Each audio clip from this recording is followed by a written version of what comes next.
est temps de vous informer sur WAB Info Télévision. Mesdames et messieurs, bonjour et bienvenue dans cette nouvelle édition du journal sur l'heure de l'actualité sur WAB Info TV. Commençons cette édition du journal, mesdames et messieurs. Lors de la réunion hebdomadaire du Conseil des ministres hier vendredi 10 octobre 2025, la première ministre Judith Suminwa Tuluka s'est exprimée sur l'appel récemment lancé par le président de la République, Félix-Antoine Tshisekedi Tshilombo, à son homologue rwandais Paul Kagame. Elle a estimé que cet appel vise essentiellement l'arrêt des violences et le développement économique de la région des Grands Lacs. Plus de détails dans cet extrait du compte rendu lu par Patrick Mouyaya, ministre de la Communication. La communication de la première ministre chef du gouvernement a porté sur 3 points principaux, à savoir 1. De l'intervention de son Excellence Monsieur le Président de la République au Global Gateway Forum à Bruxelles.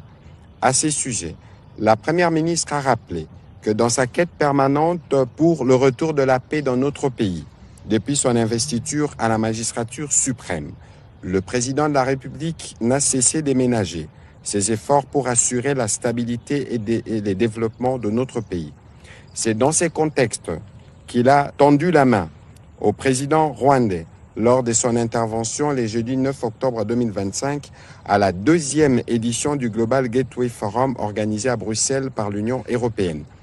L'appel lancé par le président de la République à son homologue rwandais vise essentiellement l'arrêt des violences et le développement économique de la région de Grands Lacs, en ce que c'est lui qui parraine et qui soutient les M23. La première ministre chef du gouvernement a engagé par ailleurs le gouvernement à en prendre en compte la volonté exprimée par le président de la République au cours de ces forums, celle de voir la République démocratique du Congo s'est positionnée comme la destination stratégique de premier plan pour les investissements européens, notamment dans les projets d'infrastructures d'énergie et des transitions vertes, mais aussi dans un cadre de partenariat bilatéral gagnant-gagnant avec tout pays désireux de développer de projets structurants mutuellement bénéfiques.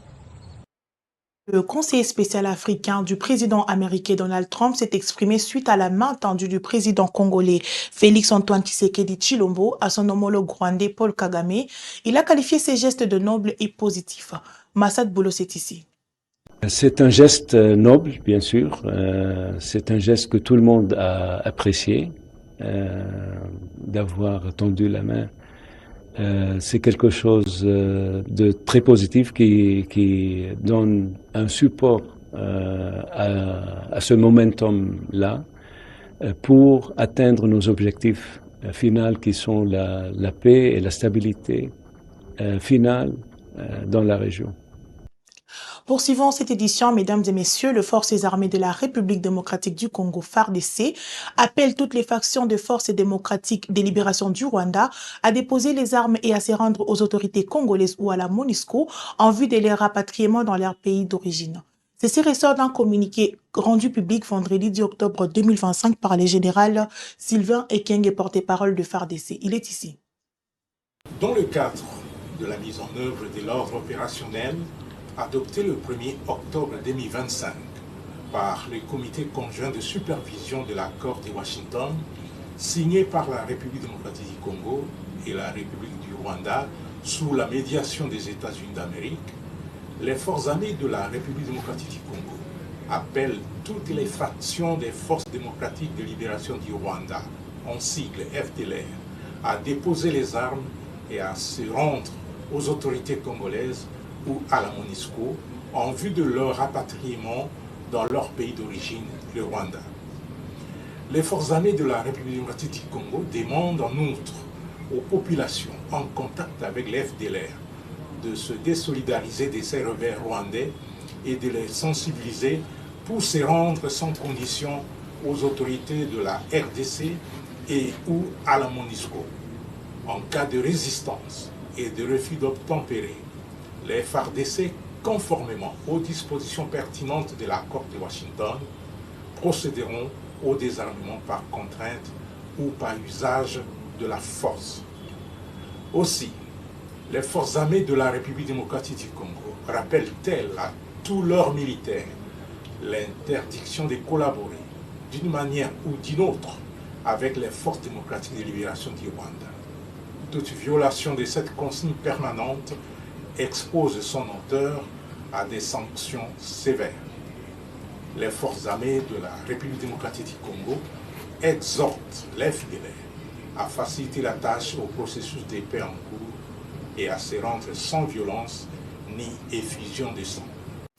Au Sud Kivu, dans un message relayé à la population de Kamanyola, le gouverneur du Sud Kivu, Patrick Boussou, sous contrôle de l'AFC M23, a déclaré avoir été mandaté par le général-major Sultani Makenga pour annoncer une prochaine conquête de la ville d'Uvira.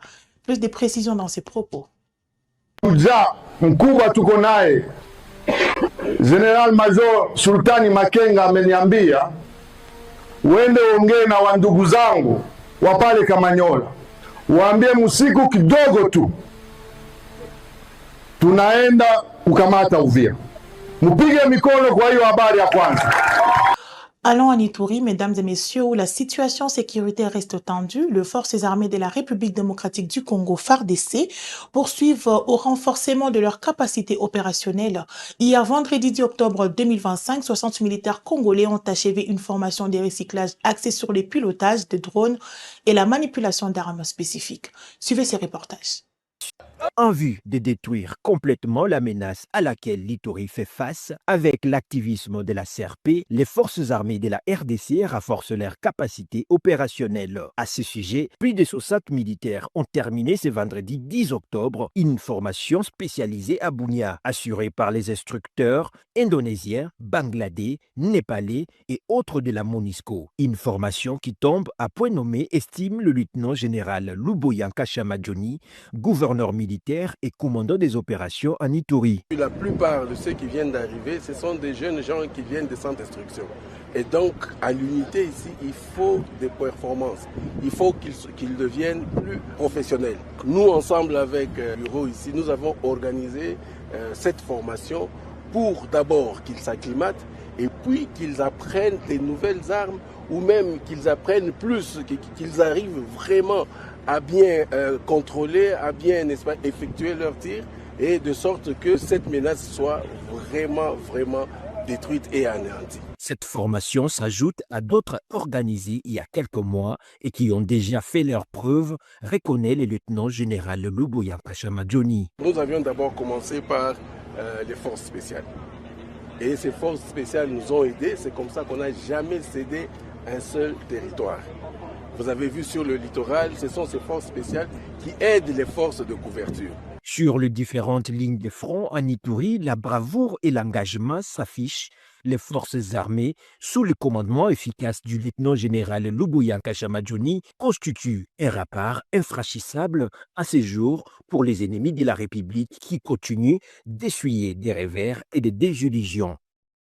Toujours en Ituri, le gouverneur militaire, le lieutenant-général Luboyanka Chamadjoni, s'est exprimé sur la question qu'on lui pose souvent: qu'est-ce que vous avez déjà fait en Ituri?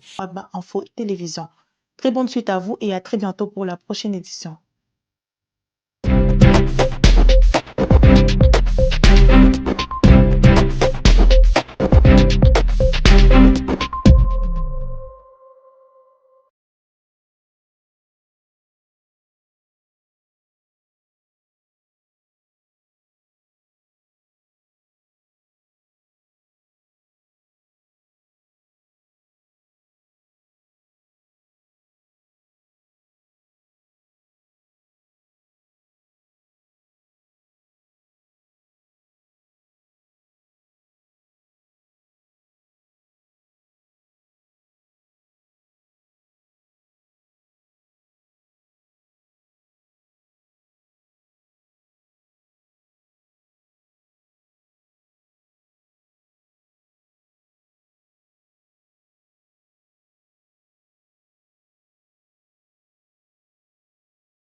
Info Télévision.